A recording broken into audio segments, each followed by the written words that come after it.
राजनीति एक ऐसा खेल है जिसे मंजे हुए खिलाड़ी खेलते हैं। राजनीति में शतरंज के खेल की तरह बिसात बिछाई जाती है।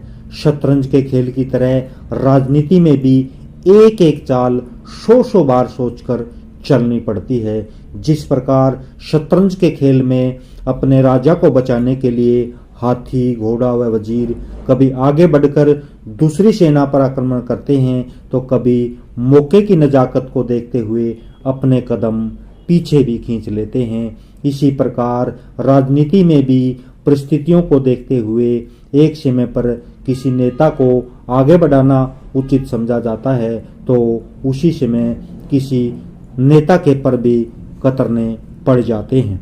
2024 में होने वाले लोकसभा चुनाव से पहले भाजपा के रणनीतिकारों ने ये भांप लिया था कि प्रदेश के मुख्यमंत्री मनोहर लाल के कारण लोकसभा चुनाव में भाजपा को काफी नुकसान उठाना पड़ सकता है और लोकसभा चुनाव के बाद हरियाणा में होने वाले विधानसभा चुनाव में मनोहर लाल भाजपा की लुटिया डुबो सकते हैं। इन सब बातों को ध्यान में रखते हुए भाजपा ने मनोहर लाल को मुख्यमंत्री के पद से हटाने में बिल्कुल भी संकोच नहीं किया।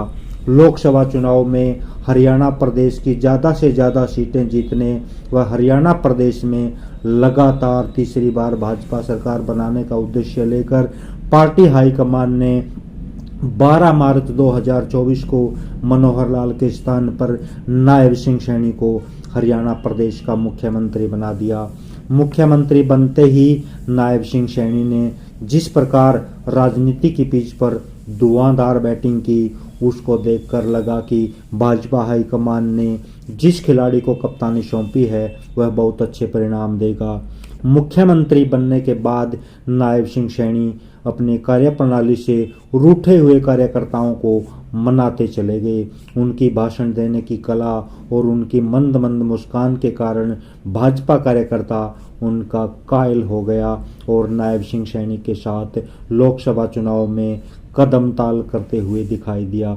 इसी का परिणाम रहा कि 2024 में हुए लोकसभा चुनाव में भाजपा ने 46.5% मत प्राप्त किए और लोकसभा की 10 में से 5 सीटें जीतकर नायब सिंह सैनी ने भाजपा हाईकमान की झोली में डाल दी। केंद्र में तीसरी बार नरेंद्र मोदी के प्रधानमंत्री बनने के बाद हरियाणा में भी भाजपा लगातार तीसरी बार सरकार बनाने के सपने देखने लगी। हरियाणा विधानसभा चुनाव से पहले ये माहौल बन गया था कि हरियाणा में कांग्रेस की सरकार आएगी, जिसके कारण कांग्रेस के कई नेताओं ने मुख्यमंत्री बनने के सपने देखने शुरू कर दिए।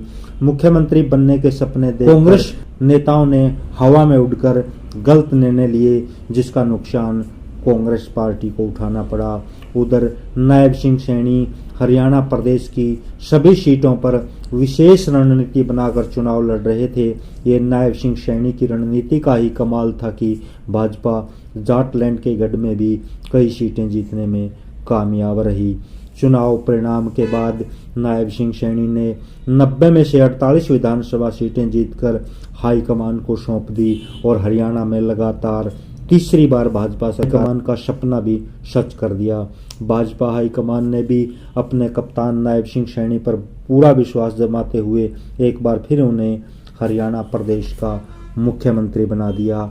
अब नायब सिंह सैनी को प्रदेश का मुख्यमंत्री बने हुए 1 वर्ष हो गया है। इस 1 वर्ष में वे राजनीति के मंजे हुए खिलाड़ी बन गए हैं। भाजपा के प्रत्येक कार्यकर्ता को साथ लेकर चलने की उनकी रणनीति के कारण भाजपा कार्यकर्ता अपने मुख्यमंत्री को शटार समझने लगा है।